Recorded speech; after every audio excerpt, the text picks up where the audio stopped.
கிட்ட வந்து யாராச்சும் புறா ஒரு காலத்துல உளவாளியா வேலை பார்த்துருக்குன்னு சொன்னா உங்களால நம்ப முடியுமா? ஏப்பா நம்மளுக்கு தெரிஞ்ச புறா எல்லாம் பார்த்தோம் அப்படின்னா அந்த காலத்துல லவ் லெட்டர் கொடுக்கும். அது மட்டும் இல்லாம மன்னர்களுகளே கடிதம் அனுப்புனா புறா மூலியமா கொடுத்து அனுப்புவாங்க. அப்படி இல்லை அப்படின்னா மாரி படத்துல பாத்தீங்க அப்படின்னா புறா வச்சு ரேஸ் விடுவாங்க. அமைதிக்கான ஒரு சிம்பலாவே பார்த்தோம் அப்படின்னா புறாவை தான் பறக்க விடுவாங்க. ஒரு படி மேல சொல்லணும் அப்படின்னா தகவல் கொண்டு வந்த புறாவே வறுத்து திங்கக்கூடிய வீடியோலாம் நம்ம பார்த்து இருந்திருப்போம்.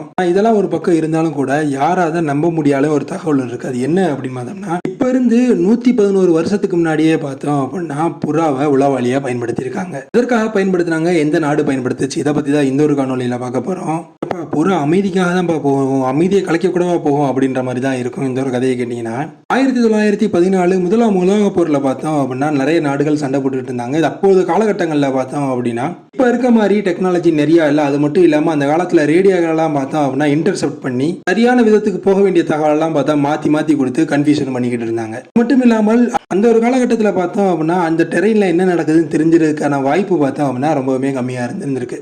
போக எதிரி வீரர்கள் எங்க இருக்காங்க, அவங்க என்னென்ன டேங்கர்களை பயன்படுத்துறாங்க, என்ன விதமான சோல்ஜர்ஸை நிறுத்தி வச்சிருக்காங்க, இந்த மாதிரியான தகவல் கிடைக்கிறதுல நிறையவே சிக்கல் இருந்திருக்கு. அது மட்டும் இல்லாம ஒரு நாடு போர் புரியுது அப்படின்னா எதிரி எந்த இடத்துல நிலைகளை நிறுத்தி வச்சிருக்காரு, எந்த மாதிரியான ஆயுதத்தை பயன்படுத்தி இருக்காருன்னு தெரியாம விட்டுருந்தது அப்படின்னா நாட்டுக்கே பார்த்தோம் அப்படின்னா பெரிய டிஸ்அட்வான்டேஜா இருக்கு. இதே மாதிரி தான் பார்த்தோம் அப்படின்னா ஜெர்மனிக்கு இருந்திருக்கு. அப்ப ஜெர்மனி என்ன யோசிக்கிறாங்க அப்படின்னு பார்த்தோம்னா யாருமே போக முடியாத எதிரிகளோட டெரெயின்குள்ள போகணும், அந்த டெரெயின்குள்ள போயிட்டு என்னென்ன இருக்குன்னு நம்ம பார்க்கணும். அது மட்டும் இல்லாம அங்க இருந்து கேப்சர் பண்ணிட்டு வரணும். இது எல்லாம் ஒரு ஆள் பண்ணணும். அது மட்டும் இல்லாம முக்கியமா அவர் பிடிபற்றக்கூடாது அப்படின்னு பிளான் பண்றாங்க.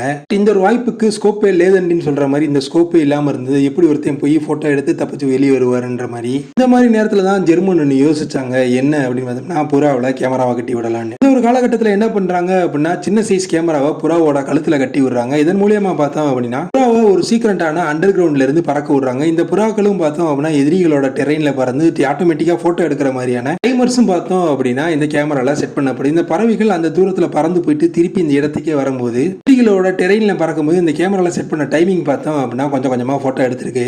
இது மாதிரி பார்த்தோம் அப்படின்னா கிட்டத்தட்ட 100 போட்டோக்கள் வரைக்கும் எடுக்கப்பட்டிருக்குன்னு சொல்றாங்க. இது வந்து பார்த்தோம் அப்படின்னா ஒரு புறாக்கு இது மாதிரி அவங்க நூற்றுக்கணக்கான புறாக்களை பயன்படுத்தி இருந்திருக்காங்க. அதுவும் சத்தமே இல்லாம. அந்த சத்தமே இல்லாம எல்லா புறாக்களும் போய் எதிரிகளோட டெரெயினை போய் போட்டோ எடுத்துட்டு இருந்திருக்கு. இது பார்த்தோம் அப்படின்னா ஜெர்மனிக்கு ரொம்பவுமே உதவியாக இருந்திருக்கு. அது சரியான வேலையா இருக்குன்னு அடுத்து என்ன பண்றாங்க அப்படின்னு பார்த்தோம்னா இதையே ஒரு பெர்மனன்ட் உளவாளி ஆக்கியிருக்காங்க. 100 புறாக்களுக்கு மேல கேமராவை கட்டி விட்டு இது மாதிரியான நிறைய போட்டோக்களை எடுத்து 1914 முதலாம் உலக போர்ல நிறைய உளவும் பண்ணியிருக்காங்க.